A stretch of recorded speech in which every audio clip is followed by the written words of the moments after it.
Hey guys, welcome to Husband Wife Outdoor Life. We are here with some gear updates. We are excited. It's Christmas time. We have a lot of trips planned coming up. So we just wanted to talk about that and talk about some of the changes we are making. Yep, we hope you're enjoying your holiday season, and a big change for us this year is going to be one of our big 3 items we have updated. It was an item that I said we'd probably never update because we love our current version. However, we made the plunge, spent a little extra money, and bought ourselves a Christmas present this year. Yep. And here it is. Some of you may recognize the labeling up here, Zpacks. So this year we've decided to upgrade to the Zpacks Triplex tent. Our previous version tent was the Big Agnes Copper Spur UL3. So this is Zpacks version of that 3-person tent. So there's some big differences between this and the Big Agnes. One of the big ones, it is lighter, which is nice because in the Isle Royal, I mean, we love the Big Agnes, but it ended up being a backup sleep system. We only used it one time, so if we're going to carry that weight, because you have to have a backup system, and we did use it, we would have gotten rained on if we didn't have it. But, you know, save some weight if you don't know how much you're going to use it, or even if you're going to use it or not, if you get lucky on shelters. Yeah. So the Triplex weighs 24 ounces, which is like 1.5 pounds, and that's without poles. Tent poles are not necessary with this tent. You can purchase the carbon poles, which we do have here, which this tent takes 2 48-inch poles, which will cost you about 5 ounces in your weight savings. However, you can set up this tent without these poles using your trekking poles. So we are going to attempt to do that. Our poles are not exactly 48 inches because they're not adjustable. They're fixed length poles. However, we do have an older pair of adjustable poles, so we're going to play around with that a little bit. We have not set it up yet. It's brand new. We just got it the other day in the mail, so we will do that, and we'll get back to you on whether or not we're going to use these or the trekking poles. So that could save us 5 extra ounces if we didn't have to bring these. But these in themselves are extremely lightweight. I don't know if you've felt them yet. Way different than our Big Agnes poles, which are huge. I mean, it feels like plastic. I know it's fancier than plastic, but it feels like that. The weight of the Big Agnes was like between 3 and 4 pounds, depending on how many tie-outs we put on it and what stakes we brought. But most of that weight came from the poles. So we're really excited to have eliminated that pretty much.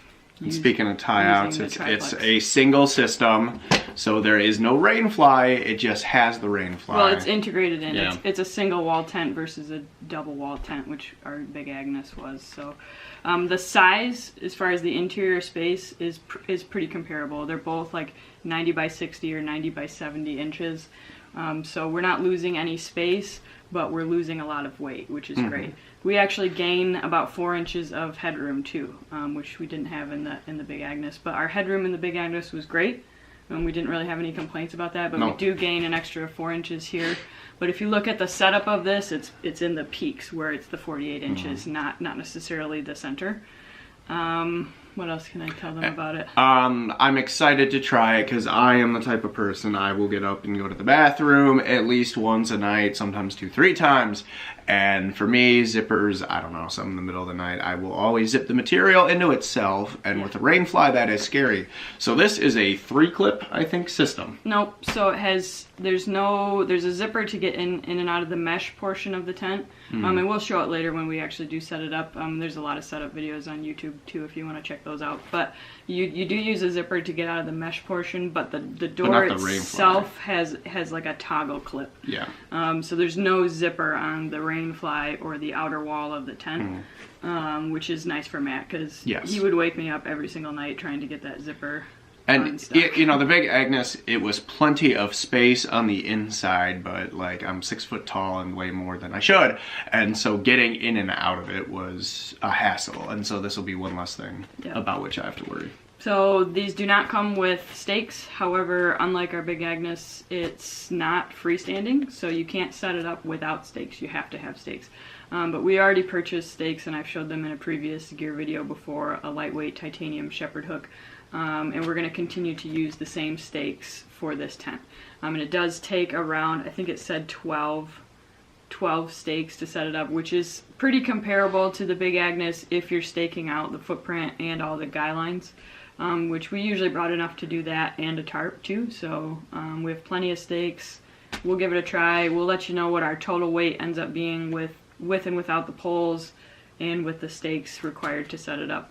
But we just haven't done it yet. So so that's it for gear. We're excited to try the Triplex.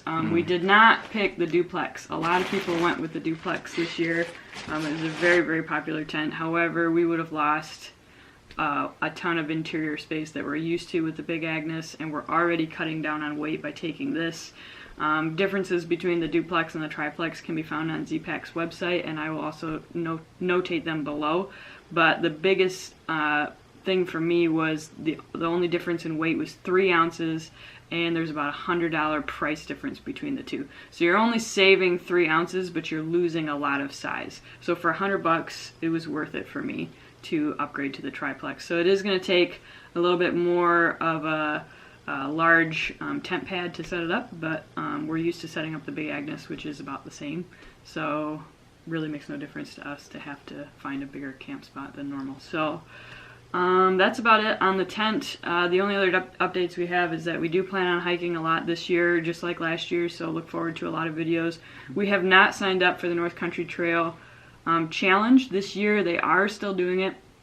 They're doing a 100-mile challenge, and they're also doing a 50-mile challenge. So for those of you that watched our North Country Trail videos and you want to check it out, you don't have to do all 100. You can do a 50 now and still earn a patch, which is kind of cool. So we have not signed up for that yet or at all. We haven't decided if we're going to do that. Just kind of depends on if we hit the North Country Trail at all this year. We do have one trip for sure that we're probably going to do, and you can show them.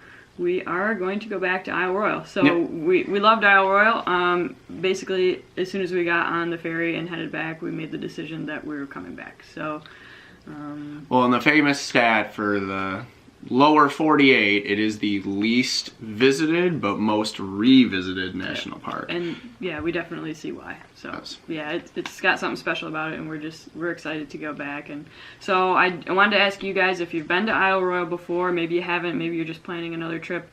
We're looking to do about a 10-day trip, roughly, maybe 7 to 10 days, maybe longer, maybe shorter. We haven't decided. Our last trip was 6 days, 5 nights, so we're looking to go a little bit longer this time. We're having a little trouble picking our route, so we want to hit some of the same places we did last time because they were gorgeous and beautiful, and there were so many sites that we, didn't get a chance to stay at. So let us know in the comments if you've got a cool 10-day or 7 to 10-day itinerary with routes and campgrounds that you think we should hit that maybe we didn't hit last time. I know we stayed primarily on the east side last time, so maybe some of the west side campsites can be recommended by you guys, so just let us know. We're looking forward to that trip. We haven't decided exactly when we're going to go yet. It's just going to depend on vacation time and what we can do with work and school and such. So stay tuned. We have a lot coming your way, and we'll check back in with you guys when we're on the trail. Yep. See you around. I can't think of anything more clever. Merry Christmas. I tried.